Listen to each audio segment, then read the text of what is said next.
Hello everyone, आज हम बात करेंगे आयनिक इक्विलिब्रियम के लास्ट टॉपिक पे, जिसका नाम है इंडिकेटर।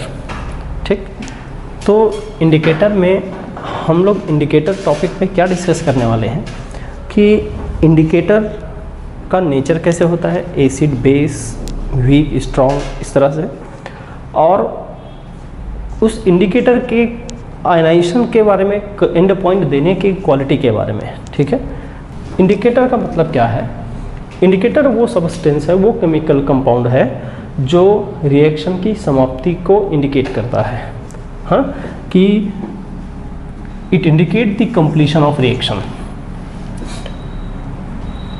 इंडिकेटर लिखता हूँ, indicator indicate the completion of reaction, completion of reaction। ठीक है, completion of reaction। फिर उसके बाद देखें कि जो इंडिकेटर है, अगर इसके लिए आप देखो, रिएक्शन में एग्जांपल के तौर पर ले लेता हूँ, जैसे कोई एसिड बेस रिएक्शन है, एसिड बेस रिएक्शन, इसको हम लोग बोल सकते हैं न्यूट्रलाइजेशन रिएक्शन। न्यूट्रलाइजेशन रिएक्शन, तो न्यूट्रलाइजेशन रिएक्शन में जो न्यूट्रल पॉइंट को इंडिकेट करेगा कौन? Indicator. Neutral point is indicated by indicator. Neutral point is indicated by indicator. ठीक है, कैसे इंडिकेट करता है भाई? कलर चेंज से, है ना। How? By changing colour, by changing colour of solution. ये लीजिए, बाय चेंजिंग कलर। तो ये एक एसिड बेस रिएक्शन को उठा के मैं बात करूंगा। ठीक है, जनरली क्या होता है, इंडिकेटर, जो इंडिकेटर है वो खासकर एसिड बेस रिएक्शन पे ज़्यादा बात करना है। इंडिकेटर इटसेल्फ या तो वीक एसिड होता है और या फिर वीक बेस होता है ज़्यादातर केसेस में। ठीक है, ज़्यादातर केसेस में। तो इंडिकेटर का भी हम पीएच वैल्यू की बात कर सकते हैं।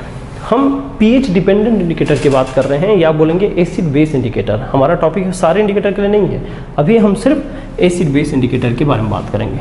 ठीक है, तो इंडिकेटर में भी हम लोग किसके बारे में बात करने वाले हैं? एसिड बेस, क्योंकि यही पीएच से रिलेटेड है और हम लोग यही पीएच का कंडीशन पढ़ रहे हैं। तो इंडिकेटर देखो, अगर हम एसिडिटी बेसिसिटिक सेंस से बोले तो जनरली वो वीक एसिड होता है या फिर वीक बेस होता है इंडिकेटर, है ना भाई। स्ट्रांग नहीं होता। क्यों नहीं होता स्ट्रांग? स्ट्रांग हो तो हमेशा कंप्लीट आयनाइज होगा, उसको चाहे कंडीशन कुछ भी कर लो, और यहाँ एक पर्टिकुलर रिएक्शन के बाद वो आयनाइज होता है और उसके बाद डी आयनाइज हो जाता है। तो ये वीक में ही संभव है।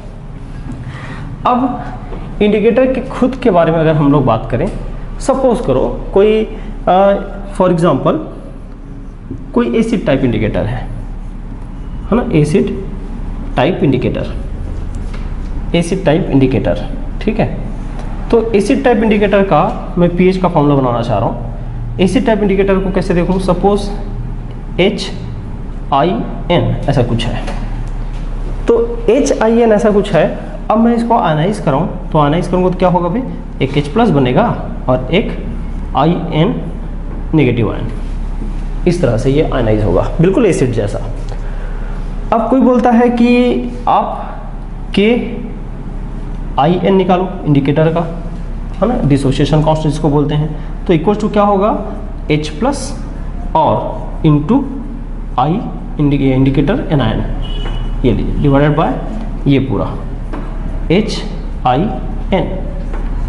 तो हम अगर इंडिकेटर का यहाँ से पीएच निकालने की बात करते हैं तो क्या होगा जरा देखिए, है ना। इंडिकेटर का पीएच निकालने की बात करें तो क्या होगा जरा देखते हैं, तो समझेंगे कि इंडिकेटर के पीएच के लिए, समझेंगे इसमें बात कर रहा हूँ।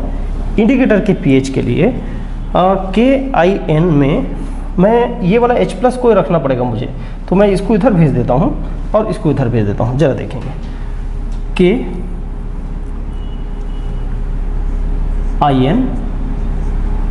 इंटू क्या कर रहा हूँ भाई, इसको इधर HIN अपॉन ये IN नेगेटिव, ठीक है। फिर यहाँ से इक्वल टू करता हूँ तो यहाँ पर आ जाएगा H प्लस कॉन्सेंट्रेशन, ये लीजिए इस तरह से, ठीक बात। अब यहाँ से देखना कि मैं चाह रहा था इसको लॉग में कन्वर्ट करना, इसमें एंटी लॉग सॉरी pH में, तो मैं क्या करता हूँ कि इधर भी और उधर भी पहले तो लॉग लेते हैं। तो देखें लॉग मैं दोनों तरफ इक्वल ले रहा हूँ, इसलिए नेचुरल लॉग लेने की जरूरत नहीं, डायरेक्ट मैं लॉग 10 ले सकता हूँ KIN, और ये इनटू की जगह प्लस कर देता हूँ log HIN divided by IN negative, ठीक है, इक्वल्स टू हो जाएगा लॉग H प्लस, ठीक भाई। मैं चाह रहा हूँ माइनस साइन ले लूँ, है ना, तो माइनस साइन लेने के बाद क्या होगा, इधर भी माइनस लॉग दोनों तरफ KIN और ये minus log HIN divided by IN negative, ठीक है। और ये हो गया minus log of H plus concentration. अब इसके जगह लिख सकता हूँ pH, इसके जगह लिख सकता हूँ PKIN, और इसको प्लस करना चाह रहा हूँ मैं तो ये प्लस, और ये ऊपर आ जाएगा IN माइनस ये ऊपर, और ये HIN, है ना, लॉग की प्रॉपर्टी के अकॉर्डिंग। लॉग का प्रॉपर्टी क्या बोलता है भाई, ये इसको माइनस से प्लस कर दो तो ये पलट जाता है। तो ये हो गया इस तरह से लॉग का फॉर्मूला, ये pH का फॉर्मूला, ये pH ऑफ द इंडिकेटर है, ये वाला हिस्सा, ठीक है। तो pH ऑफ इंडिकेटर में आप देख रहे हैं, एक तो इंडिकेटर का pK चाहिए, और दूसरा क्या चाहिए, इंडिकेटर के कॉन्जुगेट बेस और इंडिकेटर का बचा हुआ कॉन्सेंट्रेशन। ये कैसे कब होता है भाई, ये बिल्कुल उसके जैसा है, बफर जैसा है, बफर का फॉर्मूला हम ऐसा करते थे, है ना, बिल्कुल उसी के जैसा दिख रहा है ये, ठीक। अगर ये बेसिक टाइप इंडिकेटर होता तो pH की जगह क्या निकालते, पहले POH, PKIN ये सब एज इट इज दिखता, है ना, वो H प्लस की जगह रहता OH माइनस। तो ये फॉर्मूला हमको क्या बताएगा, उनके बारे में आते हैं। ध्यान देंगे कि कलर चेंज को ऑब्जर्व करना है, तो कलर चेंज ऑब्जर्व तब होगा, कहाँ गई ये, जब इनके कंसंट्रेशन में ये और इनके, देखो हमारे पास फॉर्मूला में क्या चीज़ आया है, ये एक चीज़ आया है और ये एक चीज़ आया है, तो इनके कंसंट्रेशन में डिफरेंस हो, है ना, कंसंट्रेशन में डिफरेंस हो तब कलर चेंज अच्छा दिखेगा। अब कलर चेंज कब ऑब्जर्व होगा, कब ऑब्जर्व नहीं होगा, तो उसके लिए मैं बात करूं, जरा समझेंगे। ऑब्जर्वेबल कलर चेंज कब होगा, एक चीज़ ये कि जो जनरली अनआयोनाइज्ड जो पार्ट होता है, अनआयोनाइज्ड, ठीक है, जो अनआयोनाइज्ड जो पार्ट होता है, वो अनआयोनाइज्ड पार्ट मोस्टली कलरलेस होता है ना। दो कैटेगरी है, उसमें से एक कैटेगरी में ये कलरलेस, और जो आयनाइज्ड पार्ट है, अनआयोनाइज्ड पार्ट है colourless, and ionised part colourful होता है, ठीक है। ये कब है, जब इंडिकेटर कलरलेस रहेगा तो वो आयनाइज होकर कलर देगा, ठीक। लेकिन कभी कभी कुछ केसेस में ये हो गया पहला केस। दूसरा केस, जो अनआयोनाइज्ड पार्ट है ना, वो भी कलरफुल हो,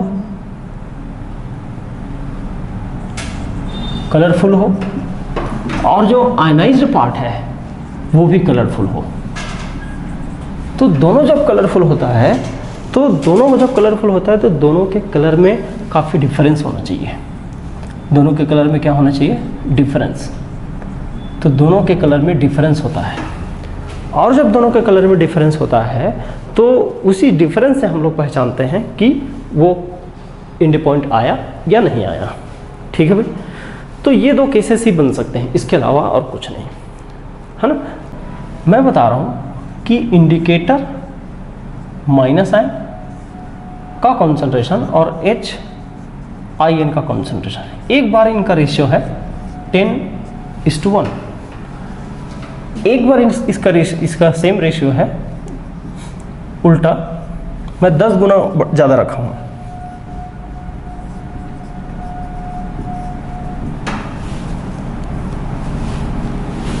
ठीक है, अब मैं क्या कर रहा हूँ, इसको 10 गुना यहाँ पर ज़्यादा रखा और अब इसको 10 गुना ज़्यादा रखा, 10 टाइम मोर डिफरेंस रख रहा हूँ दोनों के कंसंट्रेशन में। तो होगा क्या, अगर मैं वहाँ पर फॉर्मूला में रखता हूँ इसको, तो ज़रा देखेंगे यहाँ log 10 का क्या हो जाएगा 1, तो log 10 1 हो जाएगा। तो ये क्या pH का फॉर्मूला क्या बनेगा भाई, pH का फॉर्मूला बनेगा pKin + 1। ठीक है, और इधर क्या बनेगा pH = pKin। अब ये 1/10 है तो यहाँ पर माइनस रखना पड़ेगा, तो -1। ठीक है, ये केस कौन सा है, ये बोलूँगा ये वो केस है जब when only the color of ionized part when only color of ionized part is observed या is seen, ये जब दिखाई देता है, या आयनाइज्ड पार्ट का जब कलर दिखाई देता है तो इनका कम से कम रेशियो इतना होना चाहिए, इससे बड़ा हो चलेगा लेकिन कम से कम 10 टाइम बड़ा होना चाहिए। और ये कब का केस है, जब ये 10 टाइम बड़ा होता है तो यहाँ पर ये कब होता है भाई, when only colour of unionised part is seen. जब हमको केवल अनआयोनाइज्ड पार्ट, अब देखो ये कब के लिए एप्लीकेबल फुल्ली होगा, ये दूसरे केस के लिए एप्लीकेबल होगा। पहले केस में तो एक ही कलर दिखना है तो डिफरेंस नहीं भी करेंगे तो समझ में आता है, लेकिन पहले केस में कौन सा एप्लीकेबल, चलो दोनों में बताता हूँ। पहले केस में ये एप्लीकेबल होगा ये वाला हिस्सा ओनली आयनाइज्ड पार्ट कलर दिखेगा, हम उधर तो कलरलेस रहेगा। लेकिन दूसरे केस में दोनों कलरफुल है, तो फिर उस समय याद रखिएगा अगर डिफरेंस इतने के बराबर है तो केवल आयनाइज पार्ट का कलर दिखेगा, अनआयनाइज बिल्कुल नहीं दिखेगा, है ना। अगर डिफरेंस में ऐसा है रिलेशन दोनों के बीच, तो यहाँ पर अनआयनाइज का जो भी कलर होगा वो दिखेगा, इसका कलर सप्रेस हो जाएगा। तो ये क्या है, क्लियर डिस्टिंक्शन है, ये जो रेंज है वो, है ना। और ज़्यादा का अंतर नहीं है, 2 का अंतर है, एक +1 और यहाँ -1। तो मैं बोल सकता हूँ कि आप इससे कलर के जजमेंट को समझ सकते हैं। हमको कब इंडिकेटेड, जो आयनाइज पार्ट का कलर कब दिखेगा, जब आयनाइज पार्ट की कंसंट्रेशन ज़्यादा हो। अनआयनाइज का कलर कब दिखेगा, जब अनआयनाइज का कंसंट्रेशन ज़्यादा हो। कितना गुना, 10 टाइम, कम से कम 10 टाइम। तो ये इस तरह से मैंने एक डिस्टिंक्शन बनाया है ना। इससे 2 क्वेश्चन बनता है, एक तो pH ऑफ द इंडिकेटर का फॉर्मूला, दूसरा कलर का रेंज, इतने के बीच वेरिएशन कैसे दिखता है, कब आयनाइज पार्ट का कलर दिखेगा, कब अनआयनाइज पार्ट का कलर दिखेगा। ये एक क्वेश्चन हुआ।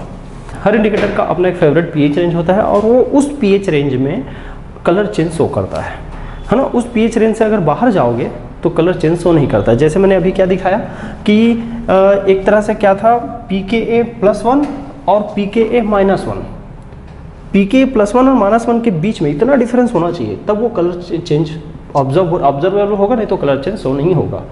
सम कॉमन इंडिकेटर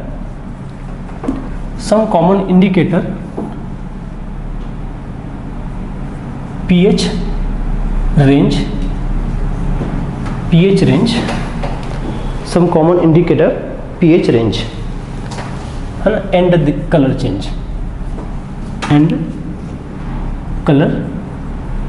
change, ठीक है, and color change।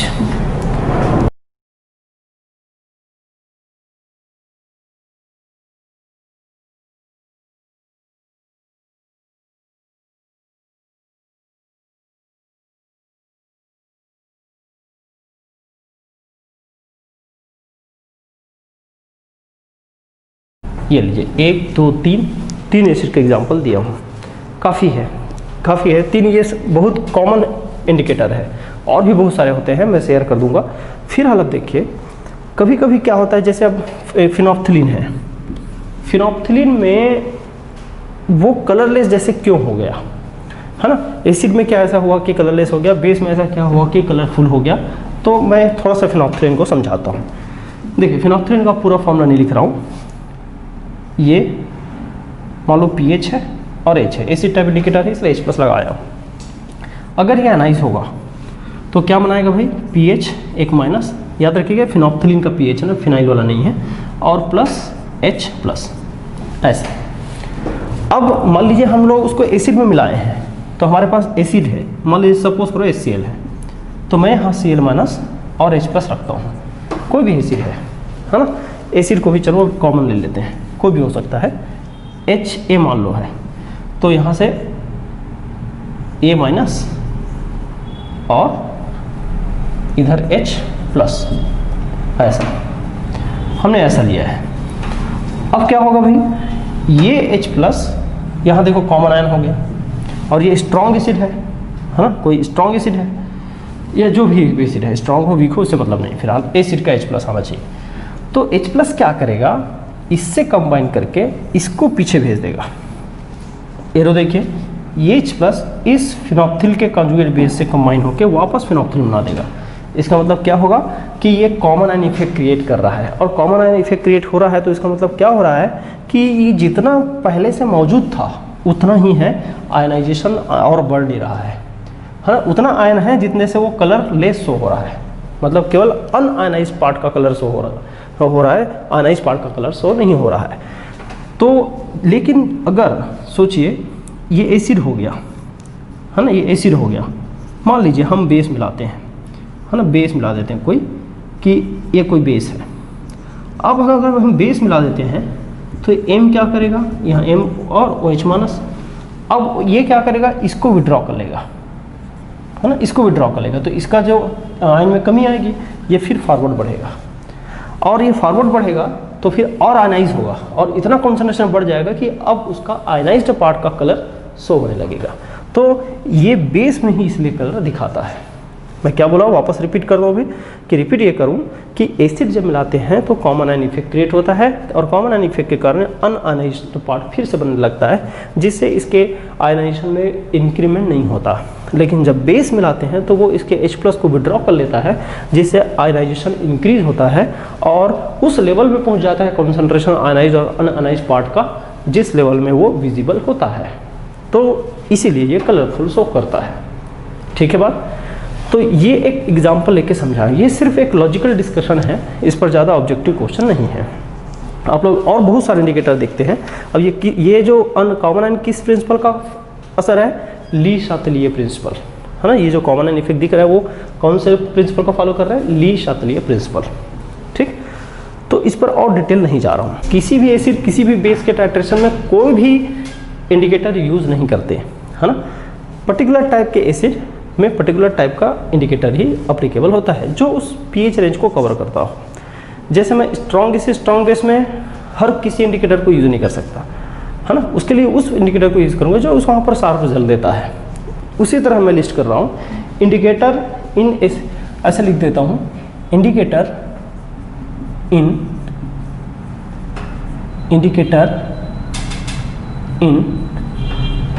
Acid base titration, indicator in acid base titration, acid base titration.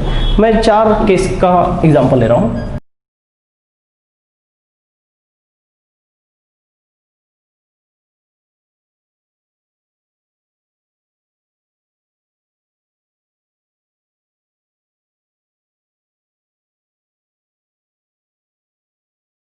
Indicator इतने सारे हैं हमारे पास कि उनका लिस्ट यहाँ लिख पाना असंभव है ना। अब एक इंडिकेटर्स गूगल में सर्च मारें तो इंडिकेटर भरपूर संख्या में मिलते हैं। तो ये कुछ एग्जांपल हैं आपको याद रखने के लिए। हाँ, कहीं ये है कि आपको कुछ दिमाग में सेट करना है कि ये एसिड टाइप है, ये बेस टाइप, जैसे फिनोप्थिलीन बेस एसिड टाइप है, वो बेस में चेंज शो करेगा। ठीक है, तो बेस में चेंज को शो करता है। तो आप देखें जहाँ पर बेस स्ट्रॉन्ग है, स्ट्रॉन्ग बेस है, वहाँ पर फिनोप्थिलीन यूज़ किए हैं, है ना, बाकी जगह नहीं है।